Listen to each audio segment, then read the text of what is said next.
आज हम लोगों का एक नया टॉपिक है ठंड का प्रभाव। क्योंकि ठंडी का मौसम आ गया है तो आप लोगों को ये जानकारी होना चाहिए कि ठंड का प्रभाव हमारे जीवन पे कितना पड़ता है और कौन सी विटामिन की कमी के कारण यह शरीर में कौन सी पोषक तत्व है जो पर्याप्त मात्रा में नहीं मिल पाता है, जिसके कारण ठंडी और अत्यधिक प्रभावित करता है शरीर को। आप देखे होंगे समाज में ऐसे बहुत सारे व्यक्ति मिल जाएंगे जो ठंड के मौसम में भी बहुत कम कपड़े का इस्तेमाल करते हैं ना। और कुछ ऐसे व्यक्ति को देखते होंगे जो एकदम पूरा एकदम लगता है अत्यधिक मात्रा में कपड़ा को ले लेते हैं, इस्तेमाल करते हैं। तो ठंड को समझने के लिए भी इसका मतलब होता है तापमान जो होता है, हमारा जो सामान्य टेम्परेचर होता है उसका कम होना, टेम्परेचर का कम होना। क्योंकि हम जानते हैं कि पृथ्वी अपने अक्ष पे क्या करती है, घूमती रहती है, जिसके कारण दिन रात भी होती है और जलवायु परिवर्तन भी होता है। तो इसके प्रभाव हमको सबसे पहले समझना होगा कि ठंड का प्रभाव क्या होता है। ठीक, तो ठंड का शाब्दिक अर्थ होता है कम तापमान, जिसे आमतौर पे वायुमंडल में जो परिवर्तन होता है उसको समझ सकते हैं। और ये जो है इसकी मौसम जो होती है, महीना जो होता है वो दिसंबर से लेके फरवरी तक। अभी तो हम लोग नवंबर में हैं ना, लेकिन अगले महीना जाते जाते ठंड का बहुत ज़्यादा प्रभाव हमारे यहाँ आ जाएगा। आज तक आपको ठंड के बारे में बहुत सारी अवधारणाएं होगी, नहीं माइंड शिफ्ट होगा कि ठंड होता है क्या है। कभी कभी ठंड लग गया, कभी गर्मी, कभी धूप, कभी जाड़ा, कभी बरसात, ये समझ होते हैं। लेकिन आज हमको जानना है साइंटिफिक तरीके से ठंड किसके कारण लगती है अत्यधिक मात्रा में। क्योंकि इंसान एक ही होता है, यहाँ ठंड होता है तो नागालैंड में उतना ठंड नहीं होता है, तमिलनाडु में बहुत ज़्यादा ठंड नहीं पड़ती है। क्यों? या अपना यहाँ गर्मी होता है, हिमाचल प्रदेश के अंदर ठंडा रहता है एक तरह का। तो इसका कारण ये है कि शरीर में जो कमी होती है, कौन सी किसकी कमी से होती है, तो पहले की आयरन। आप लोग स्कूल में भी देखते होंगे आयरन की गोली दी जाती है। आयरन बहुत ज़्यादा इंपॉर्टेंट है शरीर के अंदर। दो पोषक तत्व जो है आयरन और कैल्शियम, जो हमारे हड्डी को मजबूत करता है। हड्डी को मजबूत करने का काम किसका होता है? आयरन और कैल्शियम का। तो आयरन की कमी से हमारे शरीर में हीमोग्लोबिन कम बनता है। हीमोग्लोबिन का बहुत ज़्यादा महत्व होता है, याद रखना।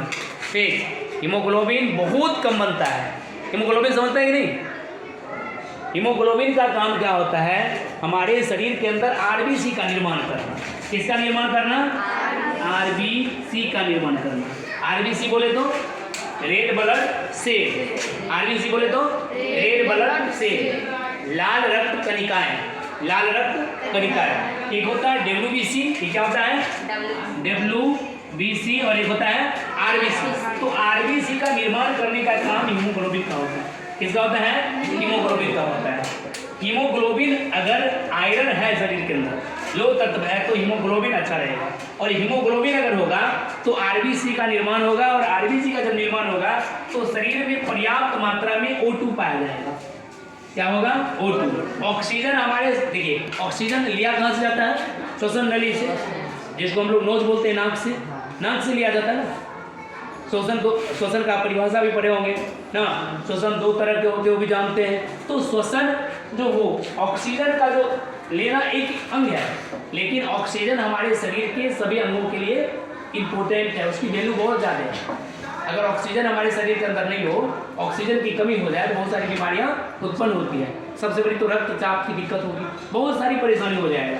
तो पहला आपको क्या है कि अगर आयरन शरीर में पर्याप्त मात्रा में है तो किसका निर्माण होगा? बोलिए तो किसका निर्माण होगा?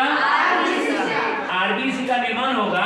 तो O2 की सप्लाई आसानी से सारे अंग में होगा, ऑक्सीजन की अप्लाई।